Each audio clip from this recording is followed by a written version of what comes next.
तो दोस्तों आज हो गया 27 फरवरी 2023 यूपी में देश दुनिया की सभी ताज़ा बड़ी खबरें लेकर आए हैं। सिर्फ आपके लिए फटाफट खबर शुरू करते हैं। उससे पहले चैनल को अब तक सब्सक्राइब ना किया हो तो फटाफट चैनल सब्सक्राइब कर दें, लाइक कर दें, शेयर कर दें ताकि इसी तरह की खबर आप हर रोज देख सकें। चलिए शुरू करते हैं आज की पहली बड़ी खबर। सीबीआई ने दिल्ली शराब घोटाले में उप मुख्यमंत्री मनीष सिसोदिया को 8 घंटे की पूछताछ के बाद रविवार को गिरफ्तार कर लिया है। सूत्रों के मुताबिक सिसोदिया को पूछताछ में कथित तौर पर सहयोग नहीं करने के आरोप में गिरफ्तार किया गया है। आपको बता दें कि आम आदमी पार्टी ने सीबीआई के एक्शन को बदले की भावना से की गई कार्रवाई करार दिया है। आम आदमी पार्टी ने सीबीआई की कार्रवाई के विरोध में सोमवार को अखिल भारतीय विरोध प्रदर्शन आयोजित करने का ऐलान किया है। आपके इस ऐलान के बाद दिल्ली में सुरक्षा बढ़ा दी गई है। भारतीय जनता पार्टी के अध्यक्ष जेपी नड्डा ने रविवार को राष्ट्रीय महासचिवों के साथ एक बैठक की। इस दौरान उन्होंने त्रिपुरा सहित पूर्वोत्तर के 3 राज्यों के चुनावों और आगामी लोकसभा चुनाव की तैयारियों का जायजा लिया। आपको बता दें कि त्रिपुरा में मतदान हो चुका है, जबकि मेघालय और नागालैंड में विधानसभा चुनाव के तहत सोमवार को मतदान होना है। सूत्रों के मुताबिक बीजेपी ने देश भर में 10 लाख बूथों को मजबूत करने की योजना बनाई है। बिहार के मुख्यमंत्री नीतीश कुमार बीजेपी से नाता तोड़ने के बाद लगातार विपक्षी दलों से साथ आने की अपील कर रहे हैं। नीतीश कुमार को कांग्रेस महासचिव प्रियंका गांधी वाड्रा का साथ मिला है। जी आपको बता दें कि उन्होंने रविवार को रायपुर में आयोजित कांग्रेस के महाधिवेशन के दौरान कहा है कि लोकसभा चुनाव के मद्देनजर लोगों को भारतीय जनता पार्टी के विरोधी सभी पार्टियों से एकजुट होकर लड़ने की उम्मीद है, लेकिन सबसे ज्यादा उम्मीद कांग्रेस से है। कांग्रेस के महाधिवेशन के आखिरी दिन राहुल गांधी ने अपने संबोधन के दौरान मोदी सरकार को चीन से लेकर गौतम अडानी प्रकरण पर घेरा। उन्होंने भारत जोड़ो यात्रा की सफलता का जिक्र करते हुए कहा कि यात्रा में हम शुरू में सिर्फ 125 लोग थे, लेकिन धीरे धीरे संख्या हजारों से लाखों में बदल गई। केंद्रीय गृह मंत्री अमित शाह ने अपने 1 दिवसीय बिहार दौरे के दौरान मुख्यमंत्री नीतीश कुमार पर जमकर निशाना साधा है। इस दौरान उन्होंने ये भी साफ कर दिया है कि अब नीतीश कुमार के लिए भारतीय जनता पार्टी के दरवाजे सदा के लिए बंद हो गए हैं।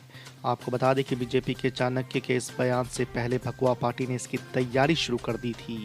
बिहार विधानसभा चुनाव में एनडीए से अपनी राह जुदा करने वाले चिराग पासवान भी हाल में संपन्न हुए उपचुनाव में बीजेपी से अपनी नजदीकी को उजागर कर दिए हैं।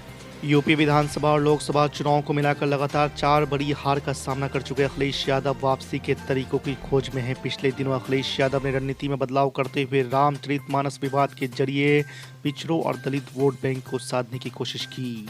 बिहार सरकार की तरफ जाति जनगणना का मुद्दा भी जोर जोर से उठा रहे हैं।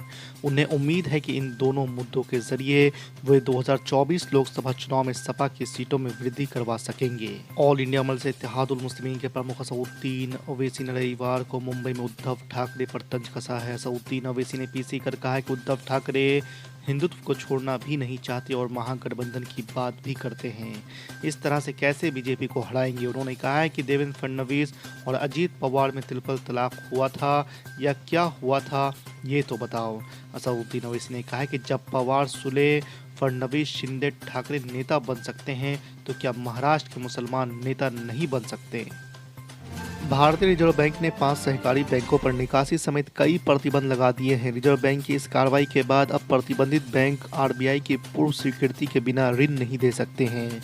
इसके अलावा कोई निवेश भी नहीं कर सकते हैं, वही ना तो कोई कर्ज ले सकते हैं और ना ही अपनी किसी भी संपत्ति का ट्रांसफर या सेटलमेंट कर सकते हैं। कांग्रेस का 3 दिवसीय महाधिवेशन शुक्रवार को रायपुर में आरंभ हुआ। पहले ही दिन फैसला हुआ है कि कांग्रेस कार्य समिति का चुनाव नहीं होगा, बल्कि मल्लिकार्जुन खड़गे सदस्यों को नामित करने के लिए अधिकृत होंगे। वहीं सीडब्ल्यूसी को लेकर स्थिति भले ही साफ हो गई हो, मगर 2024 में विपक्षी पार्टियों के साथ लाने पर माथापच्ची जारी है। मीडिया रिपोर्ट के मुताबिक सीनियर कांग्रेस नेता ने दावा किया है कि पार्टी ममता बनर्जी और नीतीश कुमार और चंद्रशेखर जैसे क्षेत्रीय दिग्गजों के साथ काम करना चाहती है।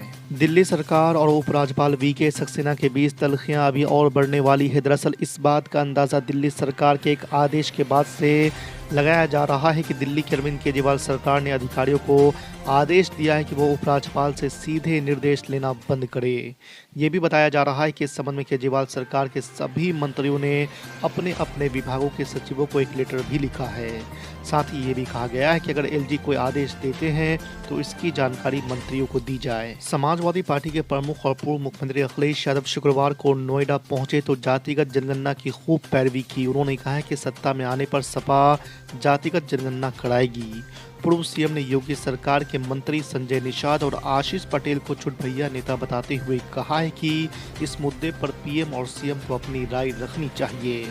अखिलेश यादव ने कहा है कि जातीय जनगणना आखिरी बार अंग्रेजों के शासनकाल 1931 में हुई थी। सोहेलदेव भारतीय समाज पार्टी के अध्यक्ष ओम प्रकाश राजभर ने जातीय जनगणना का समर्थन करते हुए कहा है कि जब गिनती होगी तभी उसी हिसाब से हक मिलेगा। उन्होंने सपा को आईना दिखाते हुए कहा है कि जब हम मुख्यमंत्री से मिलते हैं तो इन्हें बहुत बुरा लगता है। खुद इनके नेता राम गोपाल यादव अपने लोगों की पैरवी कराने के लिए मुख्यमंत्री से मिलते हैं। ओम प्रकाश राजभर ने अखिलेश यादव पर भी तंज किया। कहा है कि कल ये पूछ रहे थे कि आपकी कौन सी पार्टी है। सपा को 47 से 111 पहुंचाने में हम लोगों का भी बड़ा योगदान है। बिहार के पूर्णिया में शनिवार को महागठबंधन की रैली के चलते विश्वविद्यालय की परीक्षा स्थगित कर दी गई है। पूर्णिया विश्वविद्यालय ने 25 फरवरी को होने वाली परीक्षा को स्थगित करके उसे 15 मार्च को आयोजित करने का फैसला लिया है।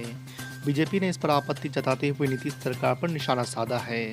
आपको बता दें कि बिहार बीजेपी के प्रवक्ता निखिल आनंद ने कहा है कि अपनी रैली को सफल बनाने के लिए सरकार शिक्षण संस्थानों पर भीड़ जुटाने का दबाव डाल रही है। ऑल इंडिया मजलिस इत्तेहादुल मुस्लिमीन के प्रमुख असदुद्दीन ओवैसी ने बृहस्पतिवार को भारत चीन सीमा विवाद को लेकर केंद्र की राष्ट्रीय जनतांत्रिक सरकार पर निशाना साधा और जानना चाहा कि अगर कुछ भी छिपाने को नहीं है तो सरकार संसद में इस मुद्दे पर चर्चा से क्यों भाग रही है। आपको बता दें कि संवाददाताओं से बातचीत करते हुए असदुद्दीन ओवैसी ने कहा है कि ये पूरी तरह से दिखावा है। अगर प्रधानमंत्री नरेंद्र मोदी सरकार कुछ नहीं छिपा रही है तो संसद में बहस से क्यों भाग रही है। पूर्व केंद्रीय मंत्री और भाजपा नेता मुख्तार अब्बास नकवी ने बुधवार को दावा किया कि गठबंधन के मामले में कांग्रेस के बेवफाई वाले कैरेक्टर के बारे में पूरा देश जानता है। उन्होंने कटाक्ष करते हुए ये भी कहा कि कांग्रेस की जमीन भले ही बंजर है लेकिन उसके हाथ में बेवफाई का खंजर है। भारतीय जनता पार्टी के वरिष्ठ नेता नकवी ने यह टिप्पणी की ऐसे समय में जब कांग्रेस अध्यक्ष मल्लिकार्जुन खड़गे ने कहा है कि 2024 में केंद्र में उनकी पार्टी के नेतृत्व में गठबंधन सरकार बनेगी। शिवसेना के नाम और चुनाव चिन्ह को लेकर चल रही जंग में उद्धव ठाकरे गुट को सुप्रीम कोर्ट से भी झटका लगा है। शीर्ष अदालत ने एकनाथ शिंदे गुट को सिंबल और नाम का इस्तेमाल करने से रोकने की मांग को खारिज कर दिया है। इसके साथ ही दोनों पक्षों को इस मामले में नोटिस जारी कर जवाब मांगा है। 2 सप्ताह के बाद अब इस मामले पर सुनवाई होगी। आपको बता दें कि अदालत का ये फैसला एक तरफ शिंदे गुट के लिए बड़ी राहत है तो वहीं उद्धव ठाकरे को फिर से निराशा ही हाथ लगा है।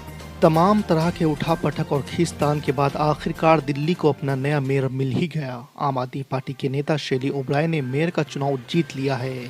आपको बता दें कि दिल्ली नगर निगम चुनाव के 80 दिन बाद और चौथे प्रयास में हुई वोटिंग में शैली ने भाजपा की रेखा गुप्ता को बेहद कड़े मुकाबले में मात दी है। हालांकि भाजपा अंतिम समय तक अपनी जीत को लेकर आश्वस्त नजर आ रही थी। कांग्रेस अध्यक्ष मल्लिकार्जुन खड़गे ने दावा किया है कि आने वाले आम चुनाव में कांग्रेस के नेतृत्व वाली सरकार केंद्र में आएगी और मौजूदा भाजपा सरकार हट जाएगी। आपको बता दें कि नागालैंड में एक जनसभा को संबोधित करते हुए उन्होंने कहा कि अगर 100 मोदी और शाह आ जाएं तो भी सरकार कांग्रेस की ही बनेगी। उन्होंने कहा कि 2024 में कांग्रेस के नेतृत्व वाला विपक्ष भाजपा सरकार को उखाड़ फेंकेगा।